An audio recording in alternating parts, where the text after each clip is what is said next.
Sejam bem-vindos ao Pod Contas, o podcast da Escola Paulista de Contas Públicas, a EPCP. Eu sou Maurício Bento e hoje nós gravamos um episódio sobre o artigo Contratações no setor de saúde sob o viés da nova lei de licitações e contratos administrativos. O episódio de hoje vai ser baseado no artigo que saiu na revista Cadernos, da Escola Paulista de Contas Públicas, na última edição. E hoje nós recebemos os coautores do artigo. Camila Martino Parisi, ela é advogada e atua na área de Life Sciences. Ela é pós-graduada em Direito Público pela FGV.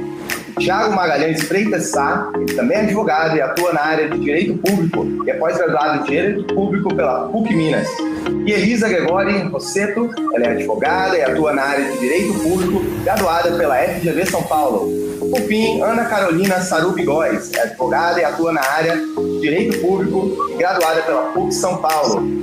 Ana Carolina, Elisa, Thiago, Camila, muito obrigado aí pela participação. Muito obrigado, Maurício. Obrigada, Maurício. Obrigada.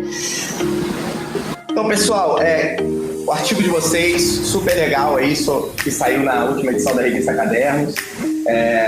Como participo nos dois projetos, né, contribuo na revista também, tenho a oportunidade de ler todos os artigos e para mim é sempre uma oportunidade de aprendizado, tanto na leitura dos artigos, depois também batendo papo com os autores.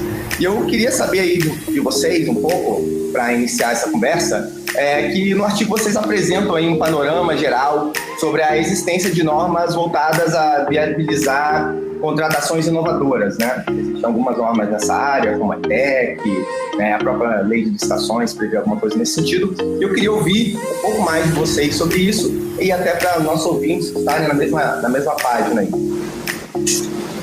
Maurício, obrigada, aqui é a Camila. Acho que antes da gente falar sobre contratação no setor de saúde, acho que é importante falar um pouco do sistema de saúde, do setor de saúde propriamente dito e por que esse tema é tão relevante. Então, no Brasil, todos os brasileiros têm direito a ter acesso às ações e serviços de saúde, sem qualquer tipo de discriminação. E cabe ao Estado prestar. Esse tipo de sistema é o que a gente chama de sistema de acesso universal à saúde. E as ações e os serviços de saúde oferecidos pelo Estado, eles foram organizados na forma de uma rede regionalizada e hierarquizada que é denominada SUS, né? Sistema Único de Saúde. O SUS possui uma abrangência muito grande. Atividades como vigilância sanitária, vigilância epidemiológica, são todas atribuições do SUS. E quando a gente pensa sobre a ótica de contratação pública, um dos blocos mais relevantes é o de assistência terapêutica integral, inclusive assistência farmacêutica, que compreende a dispensação, ou seja, o fornecimento pela administração pública de medicamentos e produtos de interesse à saúde. Para serem fornecidos, esses medicamentos e produtos, eles têm que ser incorporados no SUS após uma avaliação e recomendação favorável que a gente chama de Comissão Nacional de Incorporação de Tecnologia em Saúde, ou CONITEC. E no caso de medicamentos essenciais, que são medicamentos mais simples, os medicamentos descritos no RENAME, na Relação Nacional de Medicamentos Essenciais. Também é comum que o Estado, além desses medicamentos incorporados pela CONITEC ou previstos no RENAME, que o Estado se veja obrigado a fornecer terapias não incorporadas, mas que em razão de decisões judiciais proferidas no âmbito de ações movidas por pacientes, o Estado se veja obrigado a fornecer determinados medicamentos, né? Que é o que a gente chama do fenômeno da judicialização da saúde. E para fornecer esses produtos, o Estado tem que adquirir, tem que comprar. Quando se trata de produtos inovadores, é comum que o Estado se veja diante de desafios como o alto valor dos produtos, principalmente medicamentos para doença rara ou terapias avançadas, No caso de medicamentos novos, a ausência de evidências robustas de ganho de custo-efetividade em relação a outras drogas que já estão incorporadas para a mesma indicação terapêutica, e a questão do preço, né, da alta dependência do mercado externo. Esses elementos fazem com que a administração pública ela seja obrigada, ou se tenha necessidade, né, não a obrigação, mas tenha necessidade de buscar formas alternativas de contratar, de forma a preservar os recursos públicos e, ao mesmo tempo, garantindo o dever aí de fornecer a saúde a toda a população, que está previsto na Constituição Federal.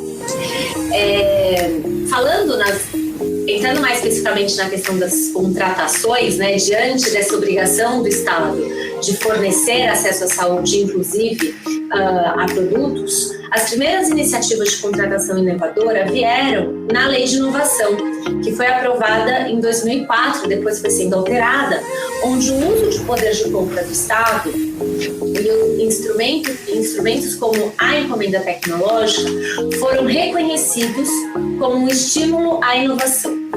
Em 2012, a gente teve uma alteração importante na lei de licitações para incluir como uma das hipóteses de dispensa de licitação, que depois a gente vai explicar um pouco mais o que é isso, as contratações envolvendo transferência de tecnologia e fornecimento de produtos estratégicos para o SUS.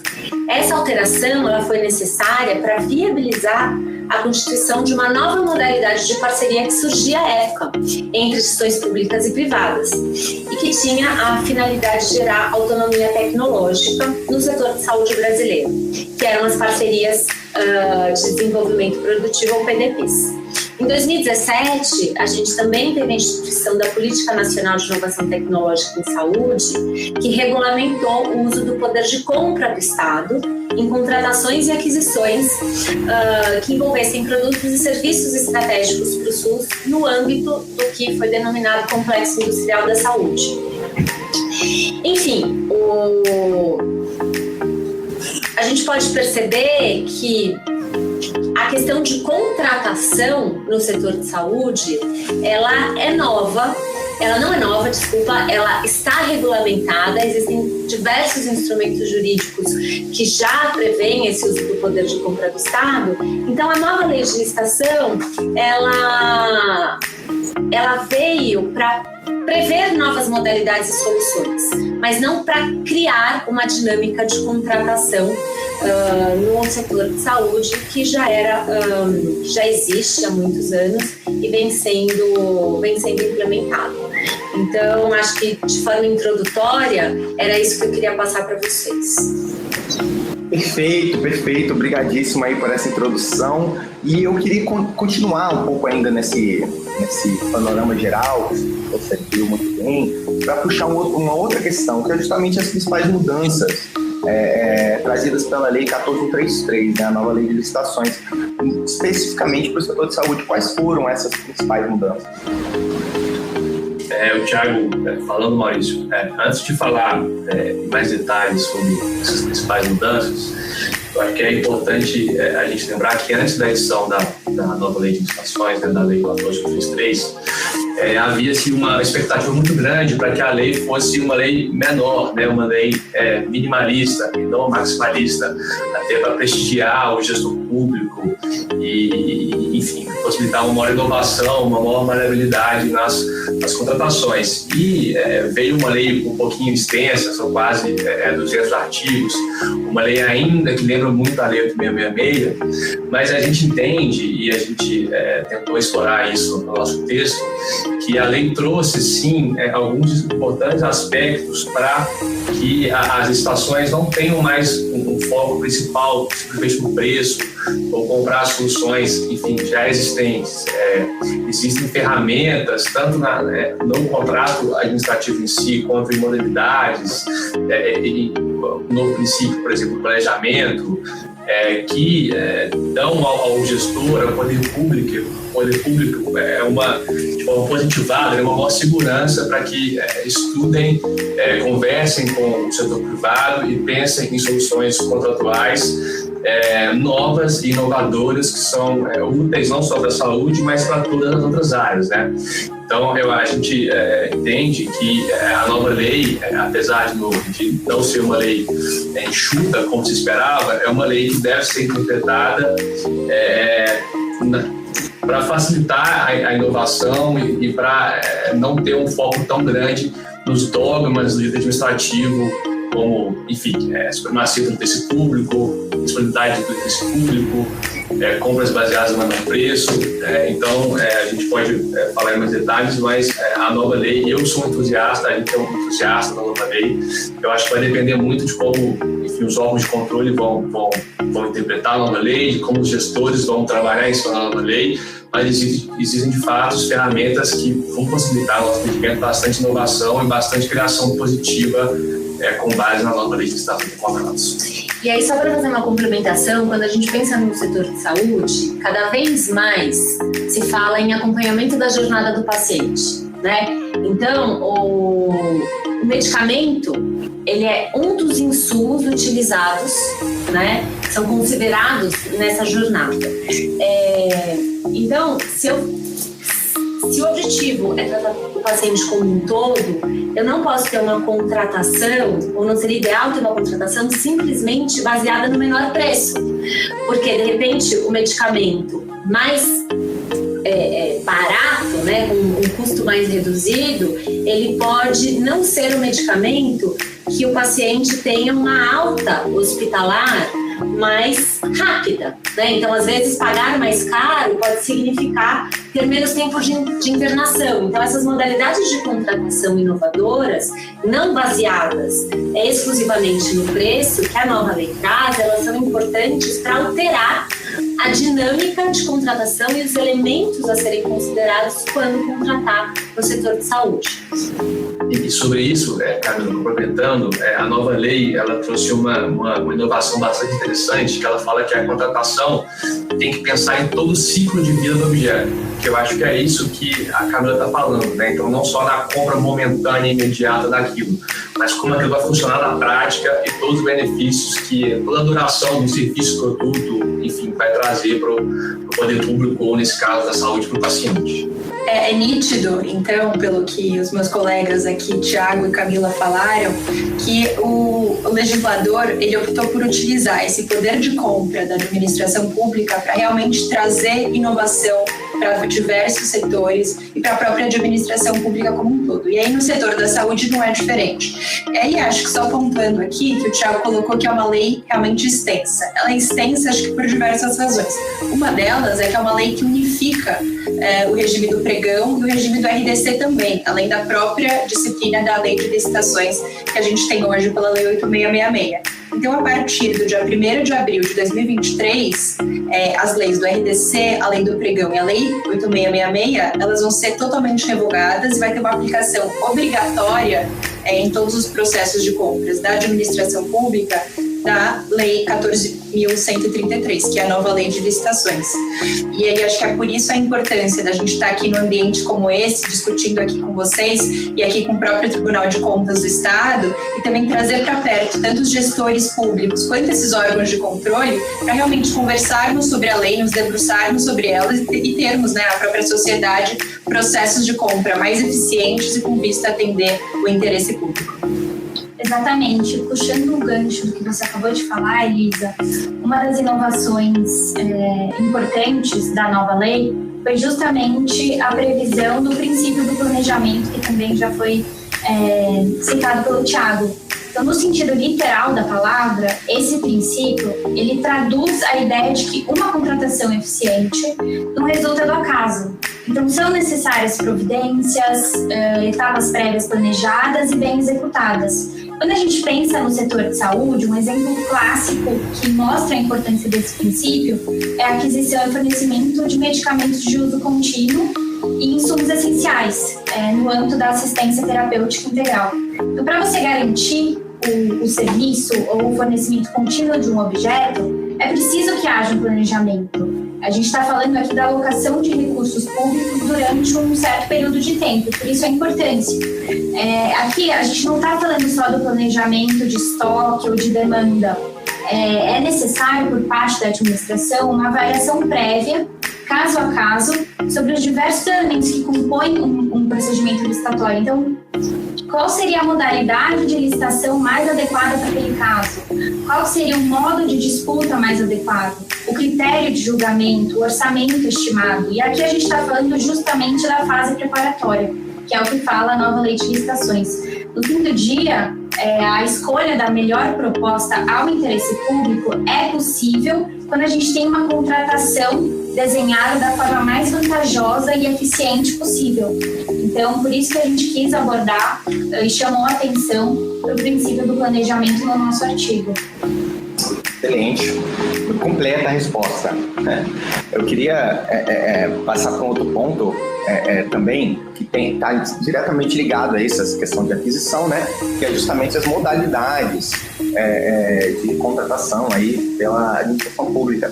No artigo, vocês trazem uns pontos interessantes. Vocês falam, por exemplo, da dispensa de licitação, da inexigibilidade de licitação, do diálogo competitivo. Aí eu queria trazer aqui, primeiro, que vocês definissem um pouco esses instrumentos, que a gente tem sempre estudantes aqui nos ouvindo, e é bom que eles estejam bem atentos a essas questões, especialmente também ao diálogo competitivo, que é uma modalidade mais nova, né? Já é específica da nova lei, né? E também aplicações desses instrumentos na área de saúde, né? Direto do artigo. Não, perfeito, Maurício. Obrigada aqui pela pergunta, Elisa falando. A gente vai começar aqui falando por cada instituto, acho que fica mais organizado aqui o nosso bate-papo. E aí já contando realmente o que é esse instituto e qual que é a aplicação na área da saúde. Acho que assim, a regra geral, e aqui não muda na lei que a gente tem hoje, 8666, com a nova lei também, 14.133, que já é aplicável. A regra geral é uma regra constitucional, que é todas as contratações celebradas pela administração pública, seja de bens, seja de serviços, ela tem que ser precedida por uma licitação. Licitação é esse processo, é um processo isonômico, na qual diversos licitantes que estejam aptos a fornecer esses produtos ou esses serviços, eles podem apresentar propostas e realmente a administração pública escolher aquela proposta que seja mais vantajosa para os seus interesses. Então, essa regra geral, ela realmente ela é positivada na Constituição. No entanto, o próprio legislador, e aqui também falando desde a Lei 8666, ele trouxe hipóteses em que, sopesando esse dever geral de licitar e outros valores da administração pública, ele disciplina, ele autoriza que o administrador público, no caso concreto, ele ou dispense ou ele entenda que seja inexigível que a compra seja precedida de uma licitação. Então, é a chamada contratação direta. E nós temos 2 institutos de contratação direta. Começando pelo Instituto da Dispensa, ele é um instituto em que, na própria lei, o legislador já proveu diversas hipóteses em que, visando justamente ao interesse público ou ao valor da eficiência administrativa, o administrador público, o gestor público, ele possa dispensar da aplicação dessa regra geral de licitação e ele possa contratar diretamente um particular. Então, muitas vezes, por uma questão de valor, às vezes é mais barato você contratar por dispensa do que você abrir um processo licitatório e realmente seguir a contratação com uma licitação quando o objeto da contratação tem um valor baixo.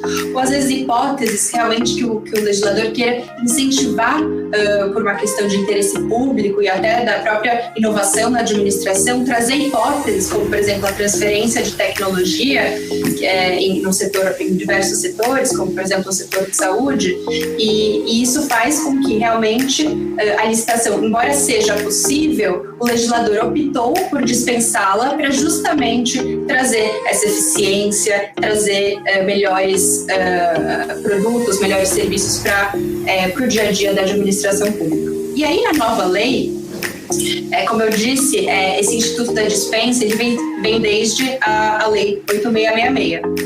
E aí, com a nova lei, existem diversas hipóteses que são muito parecidas, né, entre ambas as leis. Mas aqui falando de novidades, e aqui focando no setor da saúde, que é o setor que a gente escolheu abordar no nosso artigo, acho que podemos citar algumas que são interessantes. A primeira é que muitas vezes no setor da saúde, como a Camila comentou, as contratações elas são decorrentes, por exemplo, de decisões judiciais. Então, abre-se uma contratação para cumprimento de uma decisão judicial. Num caso como esse, muitas vezes, a contratação é feita por meio de emergencial. Então, uma situação emergencial ou mesmo até uma situação de calamidade pública, como, por exemplo, casos que realmente tenha um problema de saúde grande num estado ou até a nível federal. E aí, num caso como esse, é possível ter a dispensa de licitação, que já era prevista na Lei 8666. O que a nova lei fez foi ampliar a possibilidade desse contrato decorrente de uma dispensa emergencial ele ser firmado por um período de 1 ano. Antes desse período, ele era de 180 dias. Além disso, existe também agora, a nova lei inclui uma nova hipótese de dispensa de licitação, que é para os casos em que tiver a aquisição de produtos, de medicamentos destinados às doenças raras definidas pelo Ministério da Saúde. Isso é uma novidade da nova lei, já que não existia nenhuma hipótese nesse sentido de dispensa na Lei 8666. Sobre as contratações de transferência de tecnologia, a nova lei dá para dizer que praticamente replica o que a gente tinha na Lei 8666. A única diferença, e é muito importante, é que a nova lei positiva que esse tipo de contratação tem que ser vantajosa para a administração pública, tem que ter um preço compatível com aqueles definidos pela própria administração pública. Então, isso é algo super importante justamente para corroborar esse princípio da vantajosidade de uma contratação pública.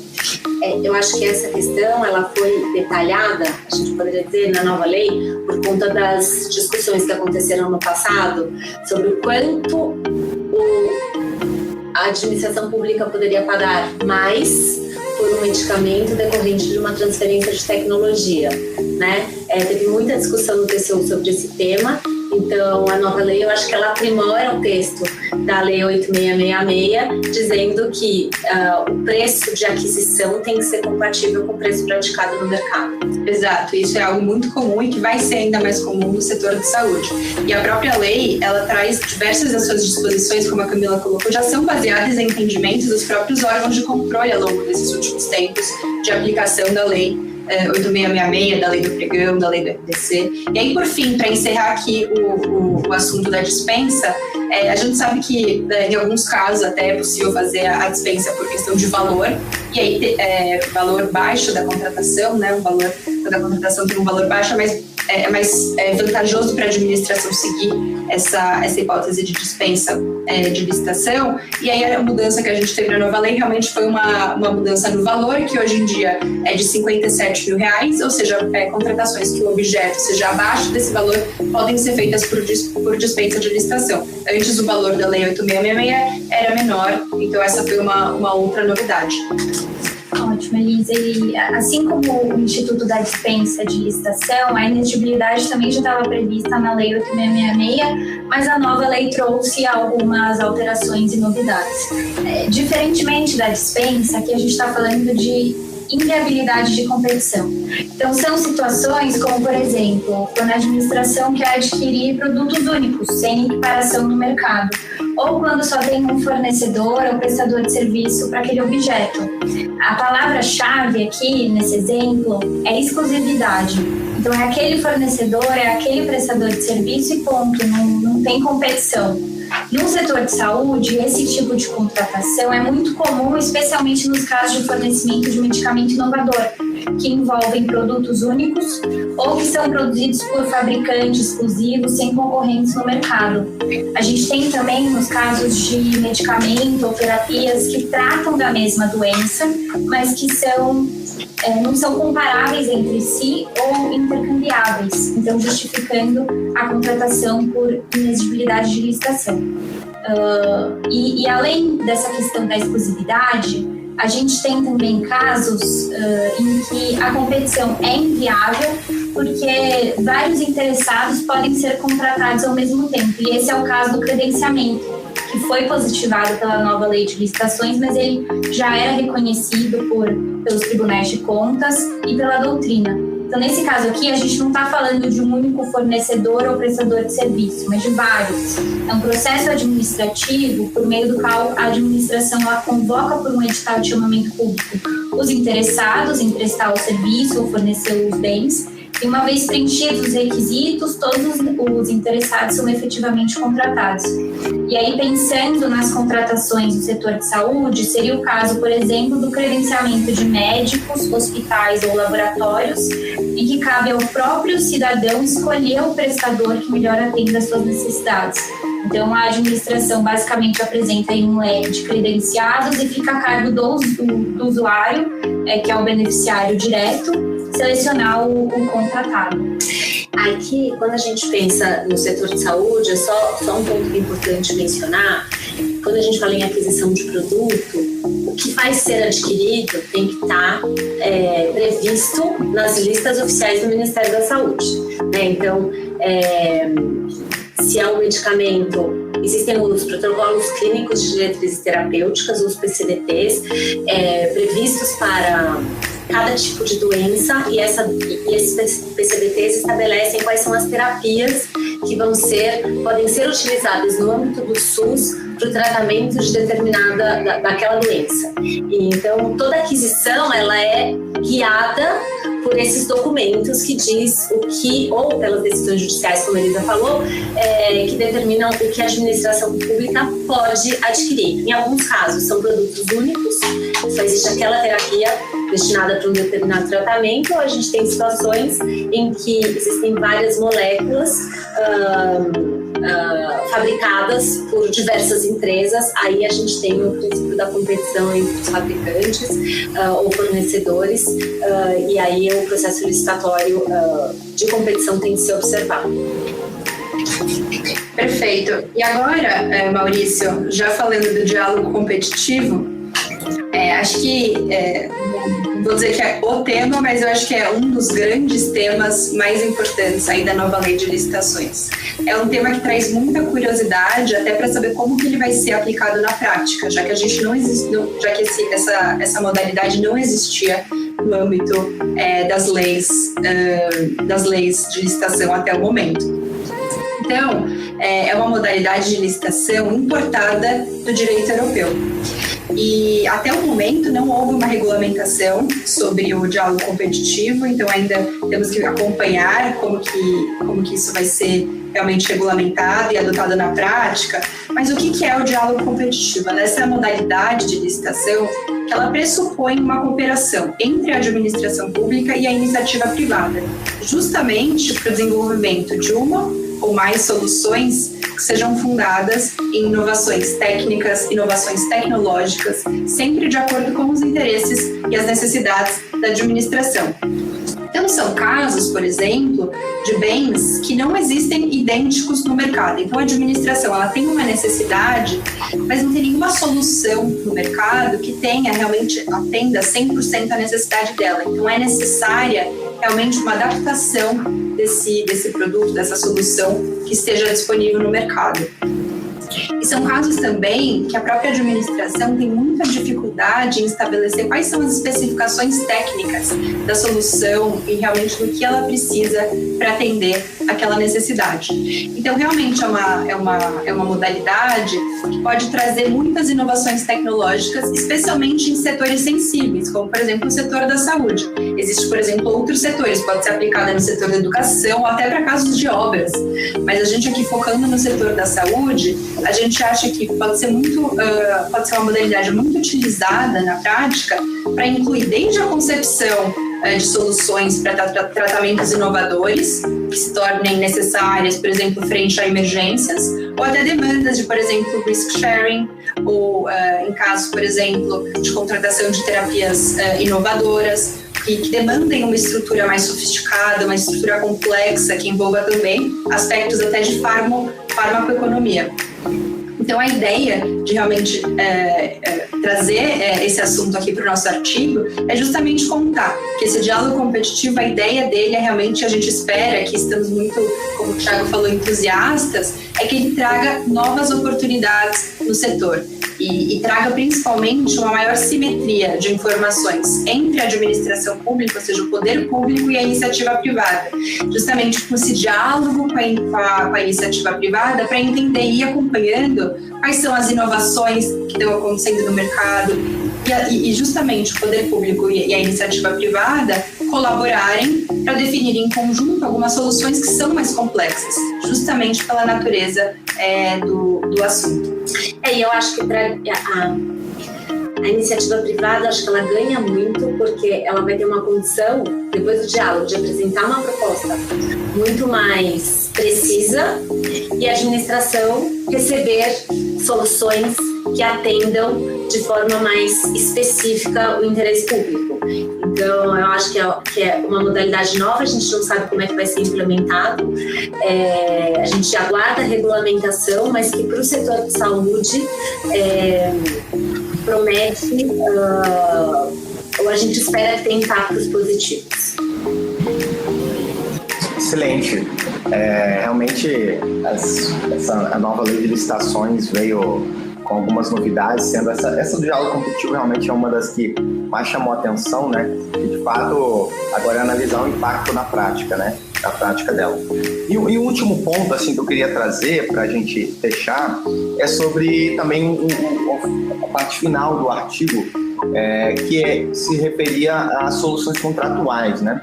Então tem um tópico lá no artigo só sobre isso. Eu queria ouvir um pouco mais sobre quais são, né, aí as principais soluções contratuais trazidas pela Lei 1433 que podem ser aplicadas em contratações na área de saúde. São várias novidades e cláusulas obrigatórias dos contratos, mas falando aqui no setor da saúde e pensando em inovações, produtos, serviços, medicamentos inovadores, vejo que são principalmente duas possibilidades de o gestor público, de o poder público trazer novas soluções para esse tipo de contrato. Agora, a Lei 8666 não previa isso, a Lei 14133 passou a prever. É possível que se crie matrizes de risco e se aloque riscos dentro de contratos celebrados com base na Lei 14133. Então, para medicamentos inovadores, às vezes não se sabe qual o risco de demanda, o custo é muito alto, enfim. Então, agora o poder público pode instituir no edital e no contrato administrativo uma matriz de risco para melhor alocar problemas e incertezas que podem vir aí da aplicação no mundo prático desse medicamento na população. E, além disso, a lei também passou a prever que o contrato pode instituir remunerações variáveis, com base em metas de desempenho, qualidade e como que aquela solução vai funcionar na prática, né, no final do dia. Então, falando, por exemplo, de um medicamento para tratar doenças raras, o contratado pode receber mais ou ter alguma penalização se o medicamento não funcionar ou não tiver uma eficácia comprovada no mundo real e não for, enfim, tão eficaz quanto se pensava quando os testes foram feitos em ambiente mais restrito. Enfim, são possibilidades que aí acho que no final do dia vai depender da fundamentação, né, do estudo, tanto por parte do poder público quanto por parte dos particulares. Com certeza vão ter essa conversa com o poder público sobre essas alternativas, mas que podem ser usadas para criar modelagens jurídicas e trazer um contrato mais efetivo no mundo prático, até pensando, voltando ao assunto do todo o ciclo de vida do objeto e toda a execução do serviço tão importante para a população.